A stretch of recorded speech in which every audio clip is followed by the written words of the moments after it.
Hello there. What's going on, everybody? Today we're going to be talking about X-Wing and, well, what I'm going to call the lack of recent news, because it feels like it's been a while since we've gotten anything for X-Wing. So I'm going to be talking about that today. Also, do want to remind you guys this video is sponsored by Luxury Playstyle. If you want to get amazing tokens, definitely check out luxuryplaystyle.com. They've got full metal double-sided tokens for X-Wing, as well as a lot of other games. They've got Focus, Evade, Calculate, Charge, Shields, Force, and more coming all the time. And you can save 15% if you use code Crabbok VIP. Check out luxuryplaystyle.com. So, X-Wing had 3 new ships announced for Wave 7, and that was kind of interesting to have such a small wave, but it came out early, and it was on the Asmodee store, and way before we were supposed to even know about it, and then they were like, oh yeah, by the way, these are coming out. Left a lot of people kind of curious what was really going on, especially with all of the shakeups going on with Fantasy Flight Asmodee right now. That's like, really what's going on is what a lot of people were asking, and I've certainly asked a lot of those questions myself, because I think there has been a lot of confusion ever since some of the news with the cancellation of the Raider, and like Saw's Renegades being canceled for wave for second edition, as well as the Reaper, but they're both still up for pre-order on the Asmodee store. All of this weird stuff going on with X-Wing, and we just really kind of go a while without any news. So it's been a month since we've got anything new, and while I do think it's okay to go a month without news, I mean, as an Armada player, I know what it's like to go a year without news. But X-Wing usually doesn't have that much of a drought, especially when Legion is getting something new like all the time. And we're kind of already overdue for certain things like the damage decks. We're wondering, a lot of people are asking, where are the damage decks? What's the status on those? Is the coronavirus, that's going around right now going to affect any of these? And I think, while we don't have an absolute answer, I think the real answer is it may. It certainly may.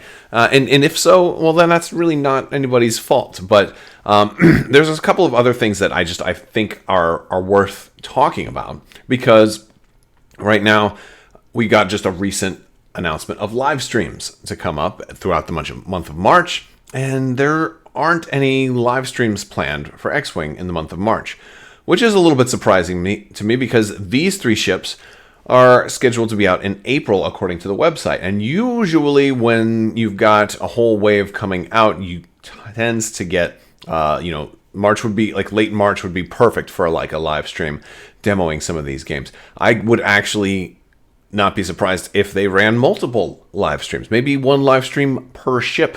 Since you've got 3 different factions represented, you're not going to be able to get all 3 of them in one battle, unless of course you do some kind of aces high scenario. So and typically when they do a live stream, they're doing like a standard game or a smaller point valued game. That tends to be the norm. They have done an aces high scenario before for their live stream, so that much is interesting.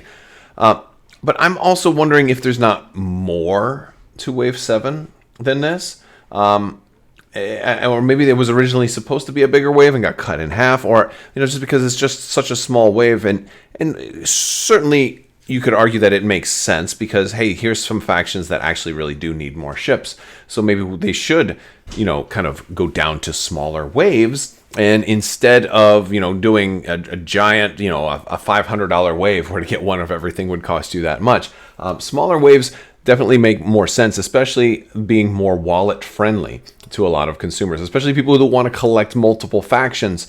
The problem is, though, that if you don't play one of these factions, let's say you just play Rebels, or maybe you're Rebels and Imperial, or there's a lot of Scum players out there. All my Scum players, raise your hand, right? Then here's a wave that really doesn't do anything for you. And that can be problematic. So I can imagine a lot of people are less than thrilled with like a very, very small wave. Now, me personally, my primary faction is the Republic. So I'm getting a new ship here.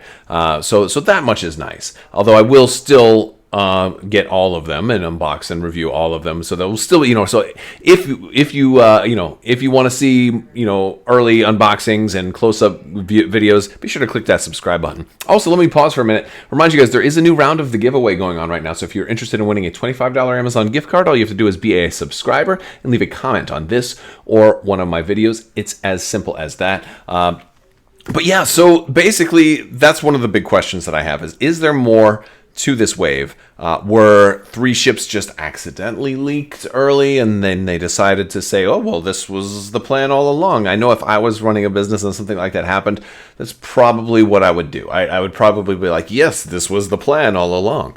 It's a way to save face. And honestly, I'm not saying that that's what happened. But that's certainly how it kind of looks, that they just kind of showed up and people started saying, hey, you guys seen this? It's on the Asmodee store. We don't even, So, that's something that happens. Also, where are the damage decks? I'm not in terrible need of a damage deck, but I think those were originally supposed to be out in December, if I'm not mistaken. So that's really interesting. But then there's a whole nother aspect, and that's me wondering, where are the other huge ships, right? When huge ships were announced, they were supposed to be reprinting. They were supposed to start with all of the ones that we had already, and they've only made 2, right? The Sea Rock and the Corellian Corvette. And I'll be honest with you, I still haven't gotten my Corellian Corvette dial yet. And what is the backlog problem just for cardboard? Why does it take so long to get cardboard? I thought cardboard was something that could be printed domestically and doesn't require like a Chinese factory to do. So there's a whole lot of real wonder, curiosity, I think is the word that I would probably use to describe what's going on with X-Wing right now, especially with no live streams in March. So that's basically kind of where my mind was at. But I'd love to hear what you guys think. What do you think is going on with X-Wing? Do you think they're just simply slowing down a little bit? Hey, nothing wrong with that. There's a ton of product, an absolute ton of product. Maybe they decided to lighten the news cycle for a little bit. And realistically, there's probably going to be some slowdowns for product, not just FFG, not just Asmodee, not board games in general, but not even that.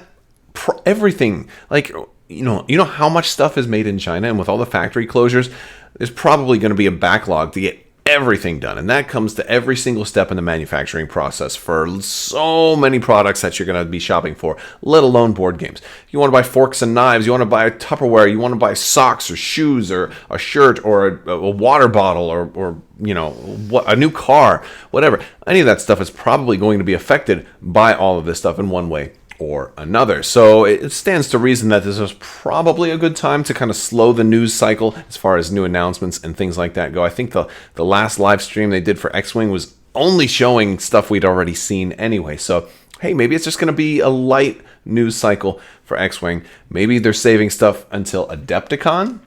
Maybe they're saving a bunch of stuff until Gen Con. I would love to hear what you guys have to say. Speaking of Gen Con 2, let me know if you're going to be there. I will be at Gen Con this year, although I will not probably be working the FFG booth. I think I am going to be primarily trying to just explore the hall, get lots of scoops, and kind of be working on the channel more so than working for FFG this year. So if you see me, say hi, and I can't tell you exactly where I'll be, but I'll be all over the place. All right, guys, that is all I've got today. I want to thank you all so much for hanging out with me today. Big thanks to the patrons on Patreon too. That's definitely a great way to help support the channel. So if you are interested in supporting the channel, there's links down in the description below, as well as some merch, some t-shirts, and also links to my social media. I want to thank you all so much for watching, and as always, have a great day.